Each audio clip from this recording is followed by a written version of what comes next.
Okay. Hi everyone. So today I'm going to be reviewing chapters 3, 4, and 5 out of our text. So, project-based learning. Chapter 3, entitled Imagining the Possibilities. It is kind of an overview of project-based learning. It talks about the first steps of how to do it and the implementation. Some of the questions it asks you to ask yourself as the teacher would be: what big ideas, what core concepts and processes should students know after studying with you? So this chapter really is introducing the idea that project-based learning gets to the core of an idea in a different way with different platforms. So it encourages teachers to look at how students relate to a concept to help make the project. You want to give them a form that's going to be relatable and something they care about. That way they're actually interested and more motivated to do it. It also talks about digital age literacy, which is kind of understanding in the 21st century. So it's not only technology and how to use technology, but also how to apply the skills you're learning to actual everyday life and learning dispositions, which kind of leads to the next page. I'll talk about learning dispositions more, but those are the things that teachers want to teach that aren't necessarily taught in normal lessons, like confidence and creativity and curiosity. So, some of the pros of Chapter 3 and the introduction to project-based learning. It's a really hands-on learning style, which is pretty much my favorite way for students to be learning. It matches our other lessons on the flipped classroom and the makerspace, where learning is individualized for students and again hands-on. So it really tied into other lessons we've had. It connects to Common Core. That's a really big one right now. Schools are switching to this Common Core form. And with projects, the book talked about multiple teachers from different subjects coming together to work on a possible project for students. So you're connecting subjects, and students have to find, evaluate, and synthesize data from multiple sources, which is a big one from Common Core. They want you critical thinking, they want you taking information and also discerning which information is good and usable, and putting it together in one area. So project-based learning really has the option to do all of that. And it encourages growth in areas other than education, which is learning dispositions, like we were discussing earlier.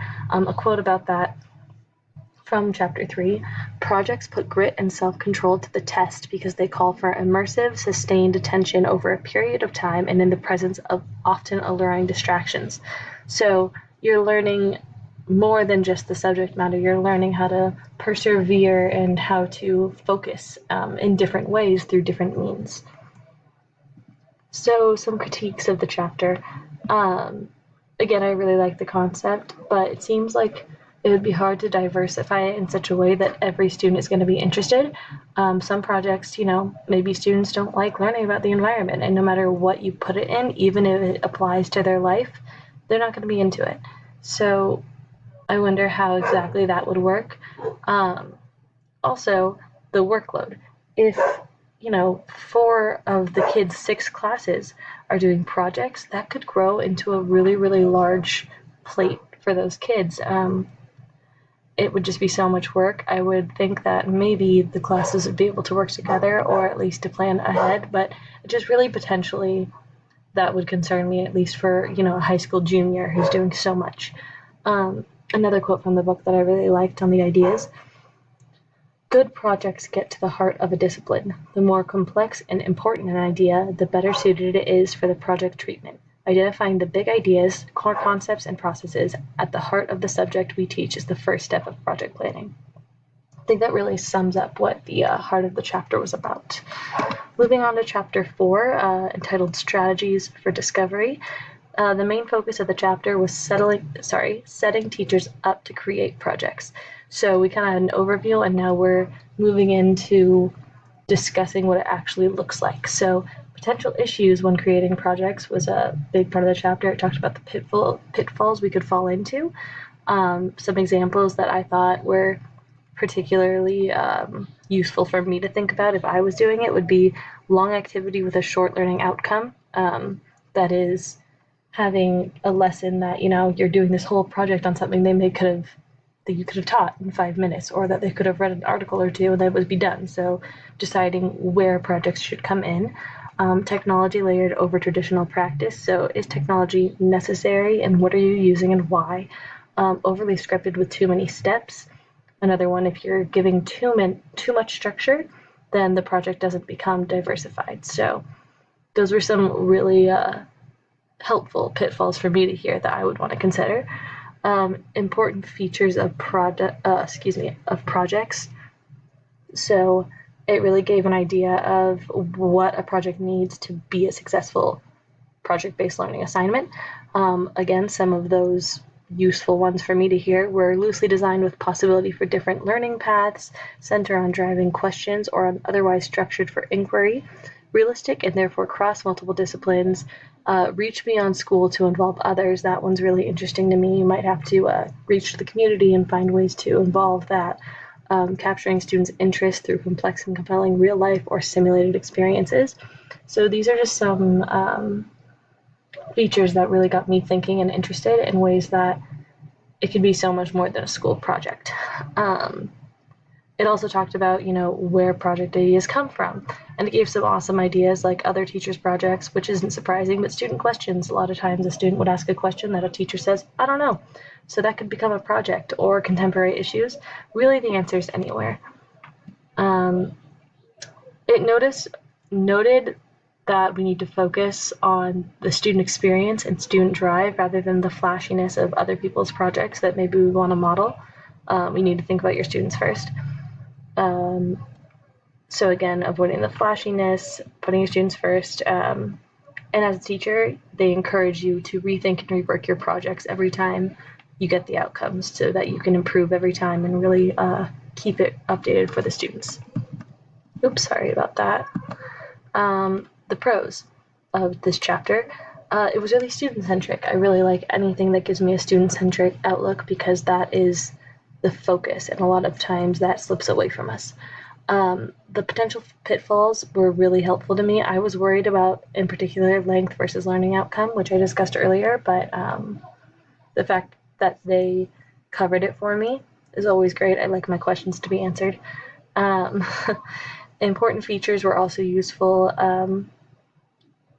I would want to really explore reaching beyond the school, so maybe you involve local government, you involve volunteer work, you can just involve local businesses, really cool stuff that could really get the students' attention.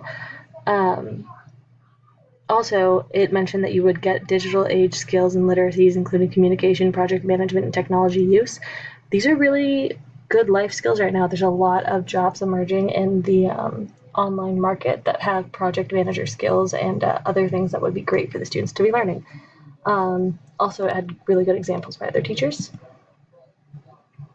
Some cons, I just felt like chapter 3 and 4 could be one chapter. I didn't understand why they would be different. And I felt like they were just both gearing me up to learn about how to do project-based learning projects, but neither of them showed me how. So I need more direction on that. That's kind of been my biggest issue so far. And at this point, I was hoping that chapter 5 would explore that for me more.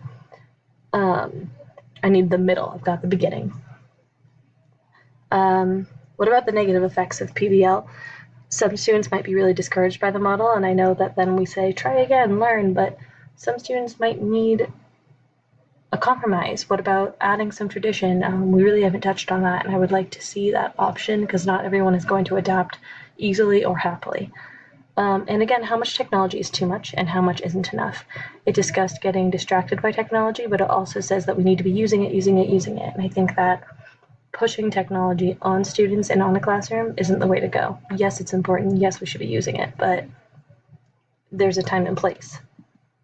So chapter 5, making assessment meaningful. The chapter focuses on the various methods of assessment teachers can use for their project-based learning. So it talks about the two kinds of assessment. So first was formative assessment, which is assessment along the way. And it gave the quote of, it's good because you can adjust the project, assess misunderstandings, or guide efforts in a new direction. So it's allowing you to help the students before they get a final grade, which can help improve their grade and their learning experience. It gave ways to do that, such as discussion, exit slips, simple observation, and conversation. And it actually gave way more toward the end of the chapter, which was great. It gave so many options. This can be less pressure for students, which can make some perform a lot better. So using these check-ins, timelines, milestones give you a lot of language that can be easier for a student to stomach than assessments. And again, a lot of rubrics. There were 2 4-page sections that just gave rubrics, which is really helpful to a teacher. Then it also talks about not only formative assessment, but summative assessment, which would typically be, a test at the end. But it really talked about the way to personalize the options for that. It also said that this should be the very first thing the teacher considers, which is good to know. You want to get a clear idea of what's being truly learned, figure out how to assess it, and then plan the project. Again, they talk about how summative assessment doesn't have to just be a test, and it gives you a ton of, again, changed rubrics. When you hear rubric, you think, 1, 2, 3, 4, A, B, C, D, F, but that's not the way it was presented, which was a really refreshing take. One moment I loved was it talked about modeling real world assessments. There was a teacher who brings in friends from various fields to help critique their students' portfolios and give them real life examples and real life feedback. And that is a really great opportunity for students that also gives them a life experience. It helps them find oh wow, I might be really interested in that field, and also can introduce them to internships. So I just thought that was such a great idea that I hadn't thought of before, which goes to our pros. That was a really big one for me. I love that idea. If you really want the real life experience for students, that's a great way to do it. I loved how many examples of rubrics there were. It gave me so many ideas of different ways to do things, which is kind of what project-based learning is about. That was really awesome. I haven't seen a lot of that in the past. Again, we see that if there's diversified assessments, then it's more personalized for students and the learning is personalized, which is really the goal again, and it relates to Common Core. So we've got, various methods that all still relate to critical thinking. The assessments that it gave really made me even more interested in project-based learning than I already was. Some cons, it gave it a lot, again, of hows on the assessment, but none of actually doing project-based learning. So these chapters for me gave me a beginning and an end with no middle. And that really bothered me. I did do some research on my own and, kind of figured out steps and ways to do more project-based learning and some places to look for good projects. But if I had just stuck to the book, I feel like I would have needed more direction. And that's a letdown to me. It being a textbook for teachers, I feel like it should really be thorough. So how does this all apply to my classroom? As I've mentioned in past projects, I'm going to be a music teacher, a choral teacher to be exact, and I love the idea of putting project-based learning in my classroom. It's hands-on, it's personalized, and that's the kind of class I want. Another complaint, it doesn't relate to music at all. I feel like that subject area gets skipped a lot. I didn't see any examples from teachers who were music teachers, but maybe that's me being picky. I could think of ways to do it. I would think that you could have a project-based learning component for really the big assessments like the midterms and the finals, because those get really skipped over in a music setting and we kind of just don't do them. So it would be great to have a project that, incorporated the music theory we've learned throughout the year with music history or even language from other classes or from other pieces that we did that you could relate to other languages. And having a performance aspect at the end as well. So you're really getting a full actual assessment that's summative. That could be a great use of project-based learning in the music classroom. So that's about all I have to say. Sorry, it's a rather long video, but here's the references. Like I said, just the book and one article that I found and really liked. So thank you for watching. Hoped it was a good summary for you that really helped out. All right, thanks.